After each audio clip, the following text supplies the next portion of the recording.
Yo, what's up YouTube? Dirty Dan Gaming coming back with another Rise of Kingdoms video, and today we're going to be talking about one of the new commanders coming into the game with this upcoming MGE, Heraclius. I probably pronounced that horribly, but let's jump into it. Let's check out his skills, his talent trees, and kind of get an idea if this guy is going to be viable for Season of Conquest moving forward.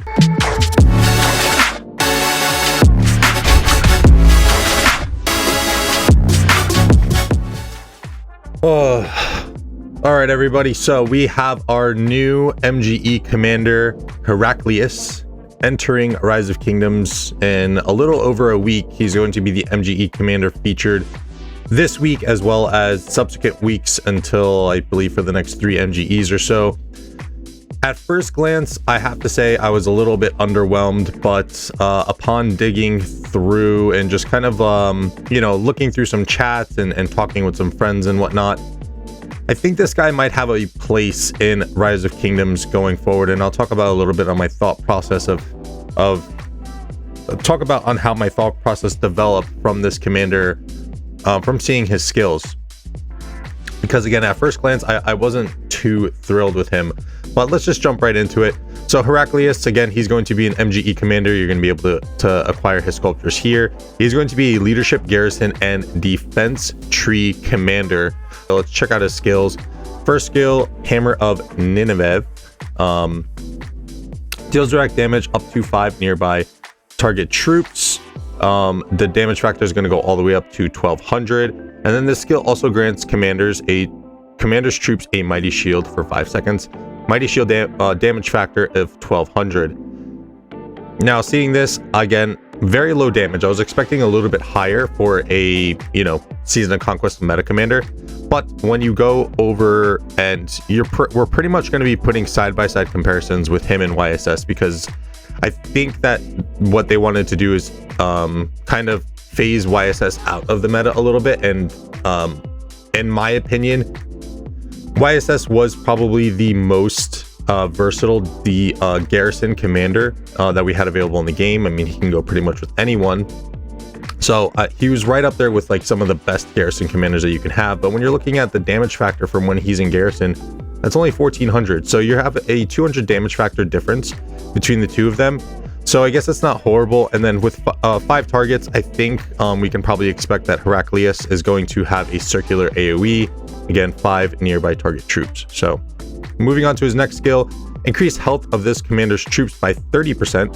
When serving as garrison commander, normal attacks from this commander's troops have a 30% chance to increase its own counterattack damage by up to 30% for 3 seconds and up to 40% if you're in your own city. This effect can trigger once every 8 seconds. Pretty good. I would like this for maybe to be a little bit longer, but 30% counterattack damage is very good. So gives him a little bit of anti-swarm capability, and again, 30% health is definitely nothing to sneeze at. That is pretty good, especially when you're combining them with a commander like Zenobia or with Jadwiga, those who are already giving you some pretty high health stats already.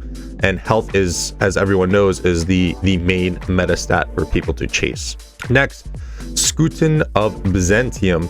Increase skill damage of this commander's troops by 20%. When they use an active skill, their troops gain a mighty shield damage factor of up to 400 and up to 500 if you're garrisoned in your own city. This effect can be triggered once every 8 seconds. So this is the one where it's going to be pretty much every 2 skill cycles, you're going to get an additional shield that will be able to stack with your primary shield, kind of giving you up to 1600 damage factor. I'm not sure it's really going to work like that. Obviously they're going to stack, but part of the reason why I wasn't too thrilled when this commander came out was in part because we're in such a high skill damage meta.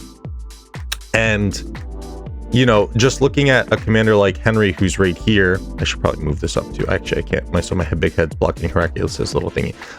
Just going over to a commander like Henry, I mean, you have 2300 damage factor right there compared to a 1200 damage factor shield.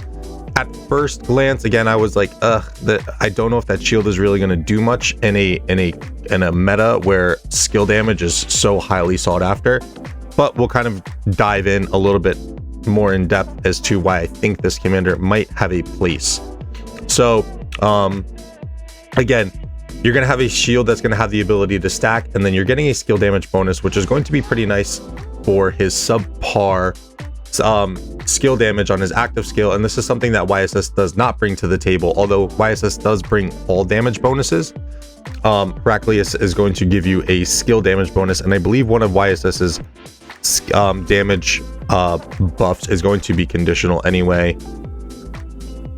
which is this one, a 15% damage bonus for 3 seconds, and then this one when less than 50% of units remaining, 20% damage bonus. I mean, that's something that you should get relatively easily as soon as the garrison drops below 50%, and then if you can bring it back up, that buff does stay active. So something to think about, where YSS might offer a little bit more punch. Moving on to his fourth skill, Basilius. Increase the defense of this commander's troops by up to 15% and its attack by up to 15% when garrisoned in a stronghold or city. When their troop is attacked while it has a shield, has a 30% chance to deal direct damage to the attacking troop of up to 1000. This effect can trigger once every 8 seconds.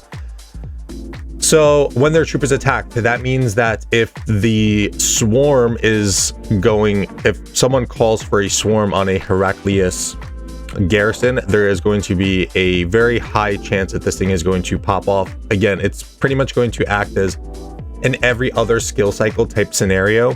But if you are swarming this guy, then one of your troops is going to get wrecked from a 1000 damage factor nuke, which is pretty good. I think this is a little bit of more of anti-swarm that the YSS did not have available to him. Moving on to his expertise, this is going to be a new skill. This commander's troops take 10% less damage from normal attacks. If this commander's troops contain at least 3 different unit types, damage taken is reduced by an extra 20%. That's pretty huge. Very similar to YSS, but I mean, we're getting an all damage reduction here. So YSS does want at least 2 or more different unit types, and he's going to give you 20% attack and 20% defense. But when you compare that to a 20% damage reduction, there's no comparison. Don't get dissuaded by the 3 troops or more. I mean, I think if you're the garrison leader and you're bringing, 100, 100, 100, I think you'll be fine. And then it's just really up to the R4s and leadership to maintain the garrison. And if they see that there's, not a specific troop type in there, then, you need to fill it. If you do opt to go for maybe two troop types from the garrison leader or 1 troop type, you can still kind of finagle that. But 20% damage reduction is pretty big. So upon looking through, again, just kind of like looking through these skills and then just looking at some of the other meta commanders that he's probably going to work well with, I don't think that we're going to see a leadership meta come into the fray for garrison just yet. This probably will do pretty well when you want to maybe for a pass battle and you want to throw some sieges in there. For city defense, I think he's pretty good to pair with like a Theodora, where Theodora is giving you a cleanse. Speaking of a cleanse, I am definitely leaning towards, I think, going to work on this guy.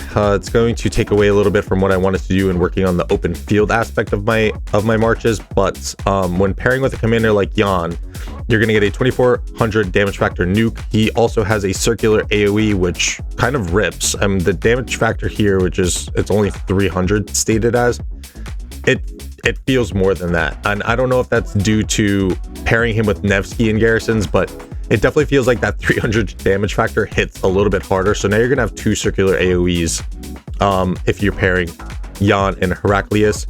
You're going to get the attack and defense bonuses as well. So you're going to get 30% attack and defense overall. You're going to get a 30% damage bonus overall when paired with Heraclius. I believe now 20% total normal attack damage reduced when paired with Heraclius, and then you're going to have this ability to cleanse. This again is something that not a lot of garrison commanders have, and I think that this is something that really makes Jan shine. Although again, I've said it in some of my streams, he doesn't look all that great on paper, but I think this is part of the reason why he actually does so well, is because he removes all the normal debuffs from him.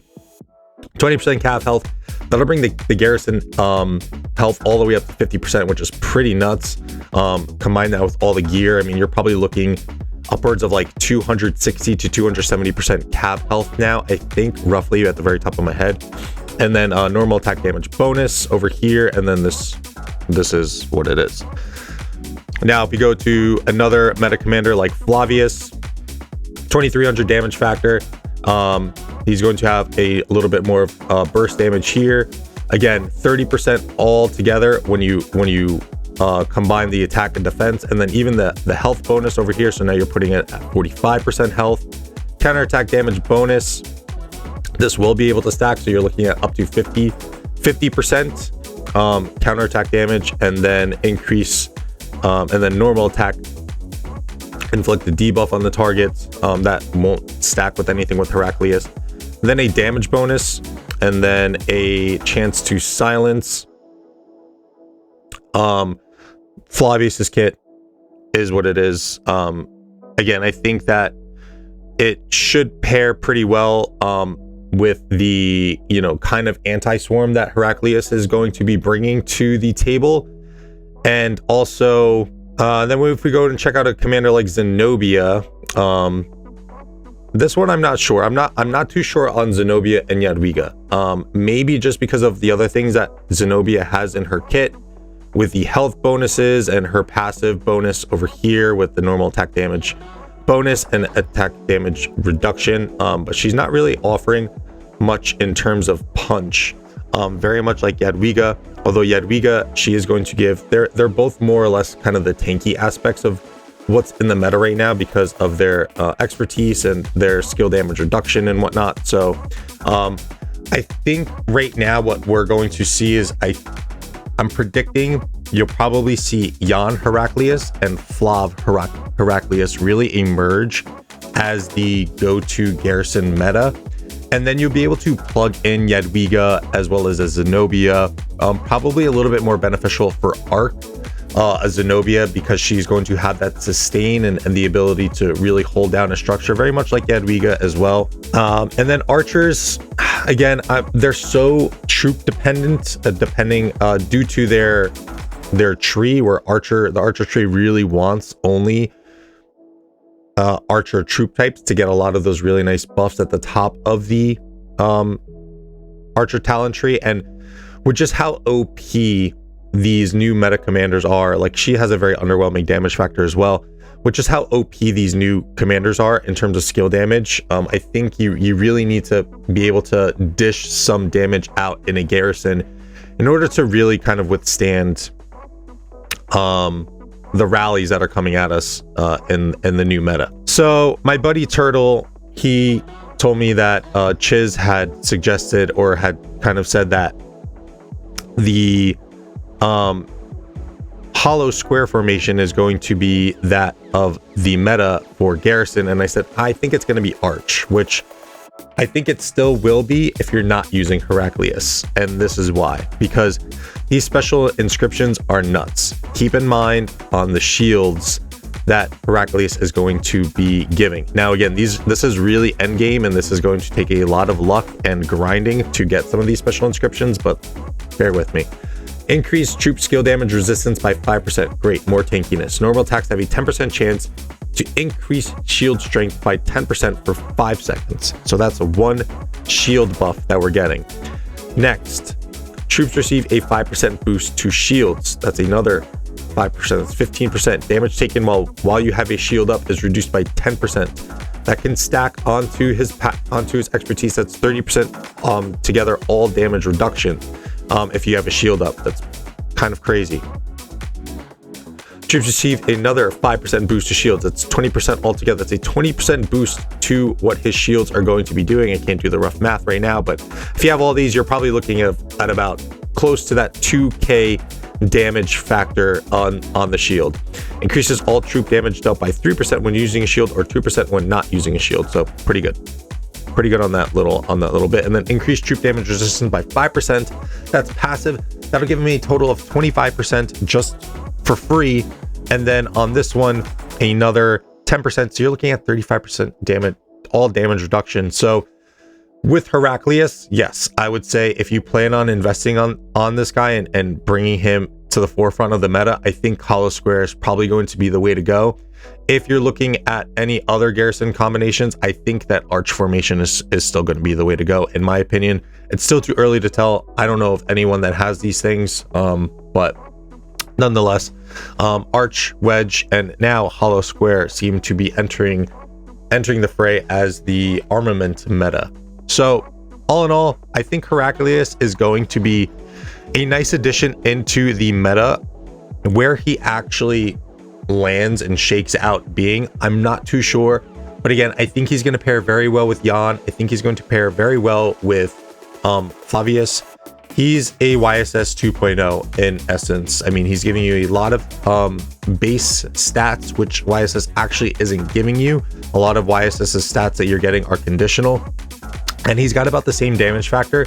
And then he's got these shields, which is going to help keep your garrison alive a little bit longer. You know, whereas I'm of the notion where if I'm rally leading, I actually am stacking up a little bit more on attack because I just want to kill that garrison or that flag as quickly as possible. Shout out to Hunky for that tip. Thank you for that, my friend. And yeah, I think this is a nice counter to that tactic. So we're gonna have to see how this guy shakes out. Obviously, he looks pretty decent on paper.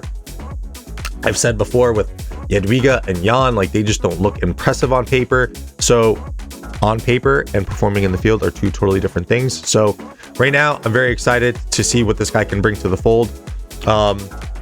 We'll see in about a week. There's a bunch of KVKs going on right now, so they know there's going to be a lot of testing and a lot of, you know, tinkering of what this guy can do. So we got to wait another week to see what he can do.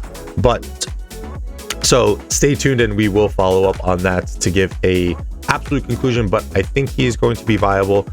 Even at the very least, he's going to make your city a little bit safer, especially if you have a YSS or a Theo already maxed. And I think he's going to do well in Arc too. So with that, that's pretty much it. If you guys enjoyed, please consider hitting the like button and subscribing. It's all totally free. And I'll catch you guys on the next one. I'm out. Take care. Peace.